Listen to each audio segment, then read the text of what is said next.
Hello students. Now today we will discuss the biosynthetic phase of photosynthesis. That means where the organic compound is synthesized by, by fixation of carbon dioxide from atmosphere, and by the products which have been produced during the light reaction is utilized for the production of the organic compound glucose. So we will go on for the procedure which is the normally occurs in the plants for the synthesis of glucose or the hexose compound, and this is the biosynthetic pathway. Now today we will discussing the Kelvin cycle. Now Kelvin cycle occurs after the light reaction. That means it's the product of the light reaction used in the Kelvin cycle. So what are the products of light reaction? That is NADPH, H plus and ATP. So these are utilized during the Kelvin cycle. And this is called Kelvin cycle as because Melvin Kelvin was the scientist to elucidate this pathway. This is a cyclic pathway which occurs in the stroma where glucose is produced and RUBP, that is ribulose bisphosphate, is regenerated and the products of the light reaction are utilized. Now it is also called C3 cycle as because the first stable product here which is produced is a 3-phosphoglycerate which is a 3-carbon compound. So it is called C3 cycle. It is called biosynthetic phase as because this is the phase where glucose, this first organic compound, is synthesized. So it is called biosynthetic phase. It is often called light independent phase because it is directly it does not request light, but it's not totally light independent phase because the products of the light reactions are utilized here. So this is the Kelvin cycle. Now first of all we must have an idea about the enzyme responsible for this fixation of carbon. This is a remarkable enzyme Rubisco, that is RUBP carboxylase ribulose bisphosphate carboxylase oxygenase. Rubisco is ribulose bisphosphate carboxylase oxygenase. Now Rubisco is an enzyme. This is a most available protein in the world, in this world, and this is an enzyme which has a dual action according to the environment. Now Rubisco, what is the full form? Ribulose bisphosphate carboxylase oxygenase. So from the name we can say that ribulose bisphosphate clear is the substance where the carbon dioxide will be fixed, but it is not that only carbon dioxide is fixed. Rubisco, carboxylase and oxygenase. So these enzymes can act both as carboxylase. When it acts as carboxylate, it helps to fix carbon dioxide. It helps to RUBP to combine with CO2 to form 3-phosphoglycerate, 2 molecules of 3-phosphoglycerate, because RUBP is a 5-carbon compound. It combines with 1 carbon dioxide and forms 2 molecules of 3-carbon compound, that is 3-phosphoglycerate. Now under high temperature, under high intensity of oxygen, high light intensity, this Rubisco can act as oxygenase also.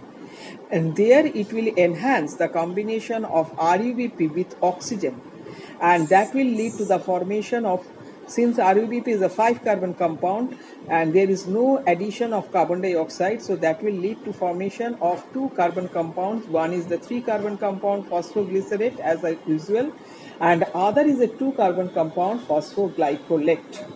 So Rubisco can act in 2 ways, and it is the most abundant protein on this earth. But here we will mainly concentrate on Rubisco acting as a carboxylase. In this Kelvin cycle, we will concentrate Rubisco acting as a carboxylase and producing 2 molecules of phosphoglycerate. Now, if we go on for the Kelvin cycle, we will find that there are 3 parts of Kelvin cycle. One is the carboxylation, that is fixation of carbon dioxide.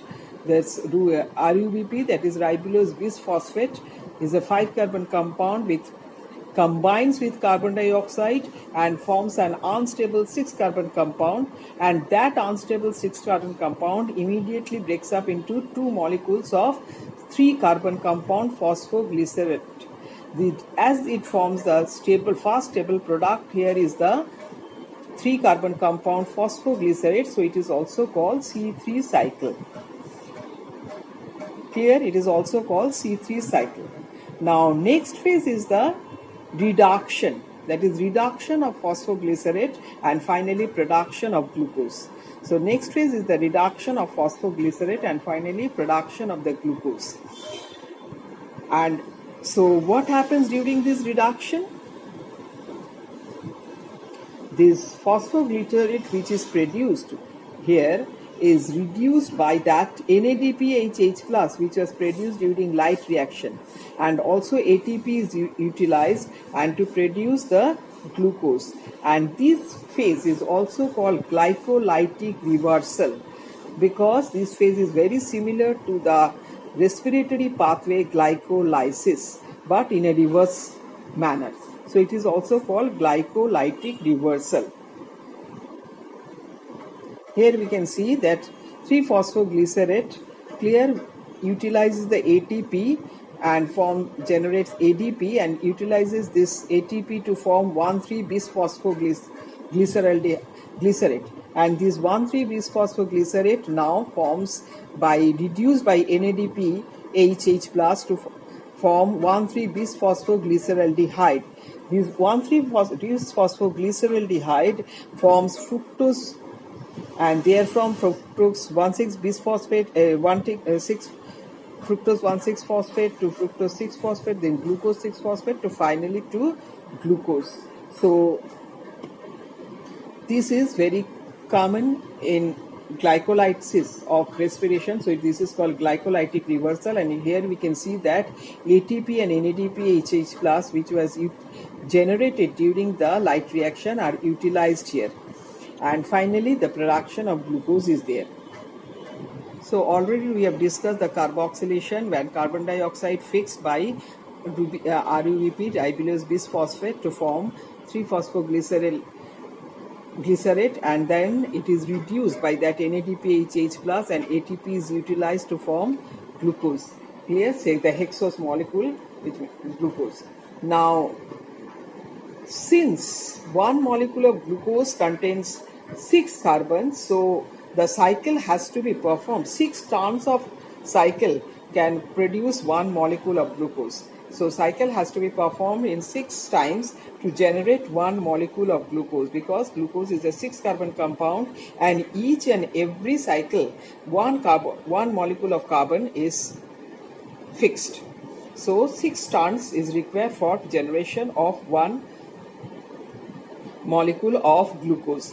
Now if this cycle goes on, there is a continuous requirement of ribulose bisphosphate, because this is the substance which will fix carbon dioxide. So the last phase of this cycle is the regeneration of ribulose bisphosphate or RUBP. Regeneration of ribulose bisphosphate or RUBP. Now here the ATP is again utilized in this regeneration of our ribulose bisphosphate. So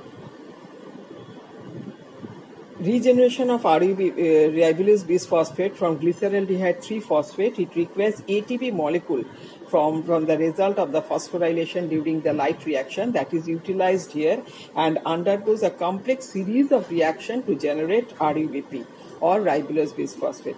So C3 type of reaction occurs in the whole thing occurs in the stoma of the chloroplastid. Now as we know that, as we have already discussed, that 1 glucose, for production of 1 glucose, which is a 6-carbon compound, 6 turns of Kelvin cycle is required. So what will be the reaction? The final reaction will be 6 RUBP, because 6 turns are required, clear? So 6 RUBP plus 18 ATP, because 2 ATPs are required in the formation of glucose and the one for the regeneration of RUBP. So finally 18 ATP is required, 12 NADPH2 is required, and finally in the presence of various enzymes along with Rubisco, it forms 6 RUBP is regenerated, C6H12O6, that is glucose, is formed, and 18 ADP, that means since ATP are utilized, so 18 ATP is generated, 18 inorganic phosphate is released, and 12 NADP is released, and 6 H2O is generated. So let us again go through the reaction thoroughly.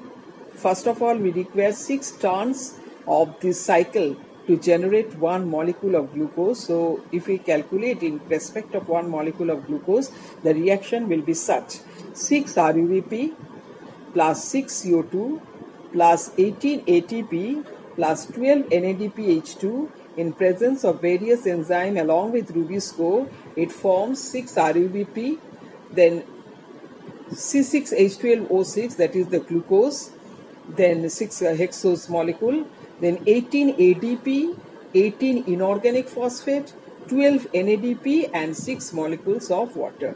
So this is the final reaction of the Kelvin cycle.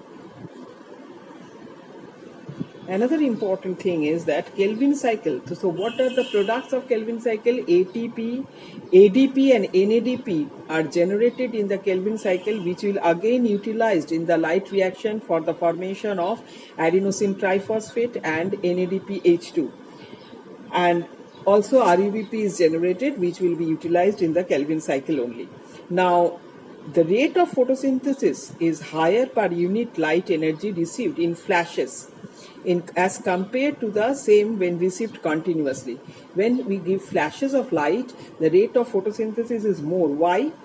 Because the ATP, ADP and NADP, which are regenerated for use of light reaction, flashing light, clear, the ADP and NADP are regenerated for the use of light reaction. However, if there is continuous light or continuous dark reaction, the dark reaction becomes slow and sufficient amounts of ADP and NADP is not generated, clear, which can be utilized to regenerate and utilize the additional light energy. And that is why dark reaction is also considered as the limiting step of the reaction of which determines the rate of photosynthesis.